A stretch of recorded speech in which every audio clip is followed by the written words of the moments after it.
thought to have emerged from illegally traded wildlife at a seafood market in Wuhan, the capital of Hubei province and where most cases and deaths have been reported.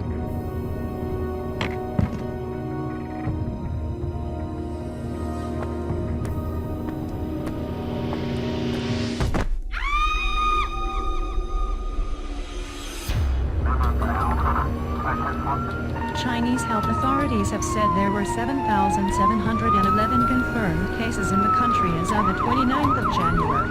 Infections have also spread to at least 16 other countries. 31 December 2019 world health organisation को लगातार ऐसी खबरें मिल रही हैं कि चीन के हुबाई province में वुहान शहर में एक विशेष प्रकार का निमोनिया लगातार फैलता चला जा रहा है और अभी तक इस निमोनिया का कारण क्या है यह मालूम नहीं चल पाया है।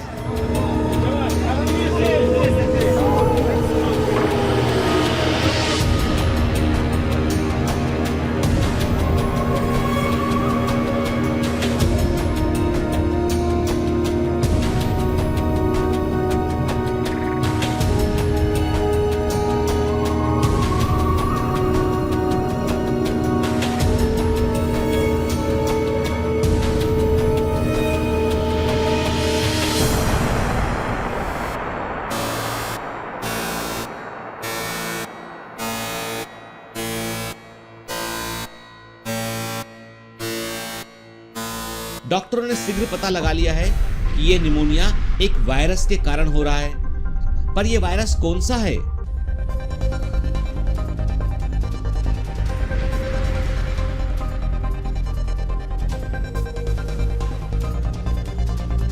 क्योंकि अभी तक जितने भी वायरस की जानकारी हमारे पास है, ये वायरस उनसे मैच नहीं करता है। निश्चित तौर पर यह एक नया वायरस है और जिसके बारे में हमें जानकारी नहीं है।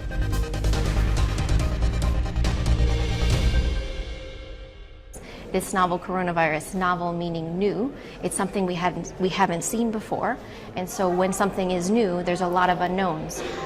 We're filling those unknowns at the moment, but we're building on experiences and utilizing our network partners across the globe to help make the most informed guidance to all countries. WHO high alert पर है क्योंकि ये नया virus पूरी दुनिया में फैल सकता है और मानव सभ्यता के लिए एक खतरा बन सकता है। एक सप्ताह बाद 7 जनवरी को चाइनीज अधिकारी ये बतलाते हैं कि ये एक नया वायरस है। ये वही वायरस है जो सामान्य सर्दी जुकाम के लिए भी रिस्पॉन्सिबल होता है और साथ साथ ये गंभीर रेस्पिरेटरी डिजीज के लिए भी जिम्मेदार होता है, जैसे कि severe acute respiratory syndrome, middle east respiratory syndrome, जिनमें मरने वाले लोगों की दर अधिक होती है। ये ऐसी बीमारियां हैं जो साधारण से लेकर गंभीर हो सकती हैं और हम इनमें डिफरेंशिएट भी आसानी से नहीं कर सकते हैं। इस नए वायरस को कोरोना वायरस कहा गया। Who are infected with this virus develop respiratory disease, which means some people will have mild symptoms, which could range from a fever or a runny nose or a slight cough, but some people can also develop pneumonia, and in some patients and some people, they can have very severe disease and die.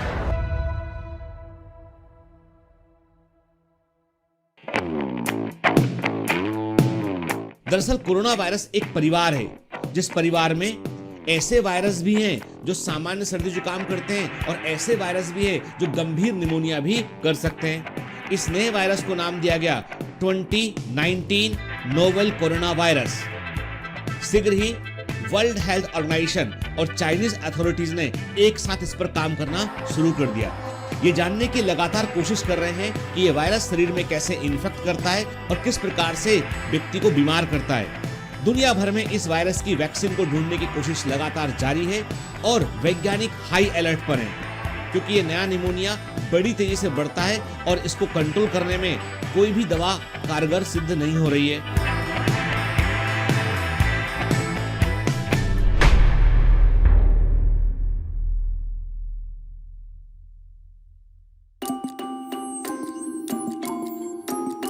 कुछ समय पहले severe acute respiratory syndrome, जिसे SARS कहते हैं, वो भी एक गंभीर चुनौती बनकर उभरा था और इसी प्रकार मध्य पूर्व में मिडिल ईस्ट रेस्पिरेटरी सिंड्रोम भी एक गंभीर चुनौती के रूप में उभरा था। कोरोना वायरस एक ऐसा वायरस है जो जंतुओं में पाया जाता है और ये जंतुओं से मनुष्य के शरीर में आता है। कहा जाता है कि सार्स वायरस बिल्लियों से मनुष्य के शरीर में आया था।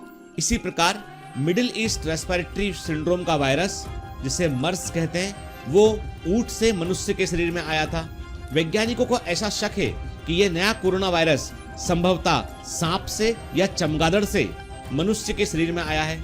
चीनी अधिकारियों ने प्रमाण इकट्ठे किए और उन्हें लगता है कि यह वायरस बैट से मनुष्य के शरीर में आया है।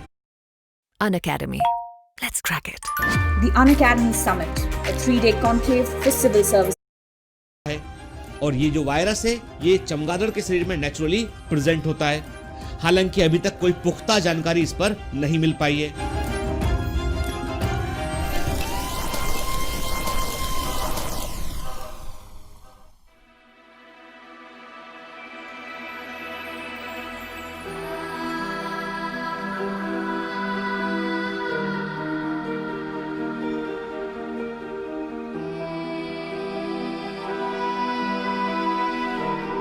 नोवेल कोरोना वायरस आज एक गंभीर चुनौती बनकर उभरा है। पूरी दुनिया में हाई अलर्ट जारी कर दिया गया है। वुहान शहर से यात्रियों के बाहर निकलने पर मनाही है।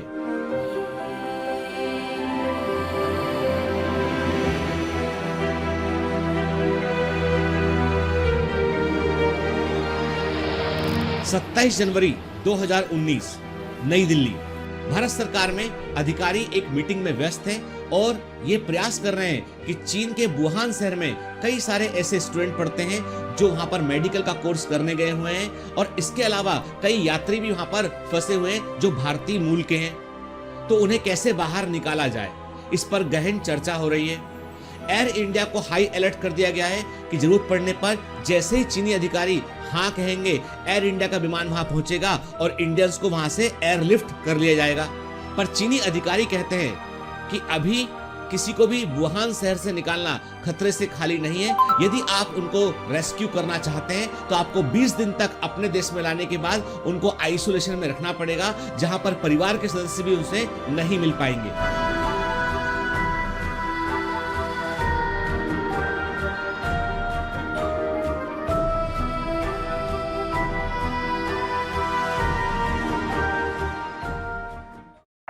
ये कहते हैं कि आने वाले समय में सबसे बड़ी चुनौती मनुष्य के लिए ये नए डेवलप होते वायरस होंगे, ना कि कोई न्यूक्लियर वॉर या कोई टेररिस्ट एक्टिविटी, क्योंकि वायरस का प्रभाव सीमाओं से परे है। ये बड़ी तेजी से मानव जनसंख्या में फैल सकते हैं और अधिकांश ह्यूमन रेस को ये खत्म कर सकते हैं।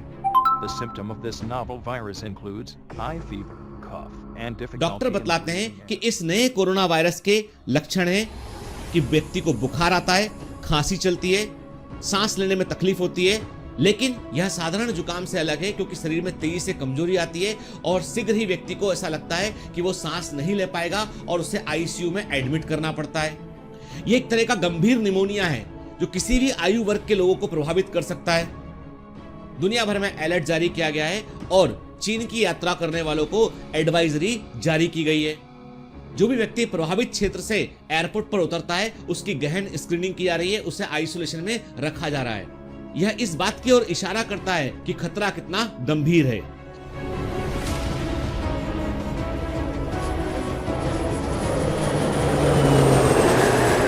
यह जानना जरूरी है कि ये कोरोना वायरस फैलता कैसे है। ये कोरोना वायरस छींकने से, खांसने से, संपर्क में आने से फैलता है।